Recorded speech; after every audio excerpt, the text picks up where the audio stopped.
ஏற்றுக்குரியவர்களே, ரமதான் முடிந்து விட்டது. அல்லாஹ்விடத்திலே நெருங்குவதற்குரிய சிறந்த இரவுகள் முடிந்து விட்டது. ஆனால் நம்முடைய வாழ்வு மீதம் இருக்கிறது. வஅ்புது ரப்பக ஹத்தா யஅதியகல் யகீன்.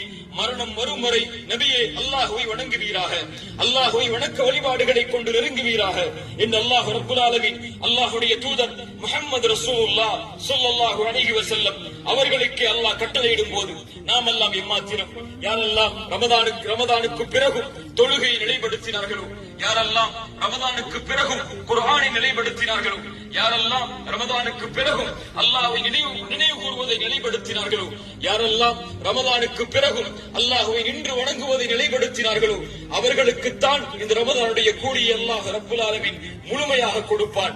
அவர்களுக்குத்தான் ரமதானுடைய மன்னிப்பை அல்லாஹ் ரப்புல் ஆலமீன் முழுமையாக கொடுப்பான். அல்லாஹ் அறிந்தவன். இவனுக்கு ரமதானுக்கு பிறகு வரக்கூடிய நாட்களில் இவன் செய்யக்கூடிய வணக்க வழிபாடுகள் எவ்வாறாக அமையும் என்பதை பொறுத்துதான் அல்லாஹ் ரப்புல் ஆலமீன் அவனுடைய பாவ மன்னிப்பை ஏற்று ரமதானில் அல்லாஹ் வாக்களித்த கூலியை அந்த அடியான் விரும்பியதை விட, அந்த அடியான் நாடியதை விட சிறந்த முறையில் அல்லாஹ் ரப்புல் ஆலமீன் வழங்குவான்.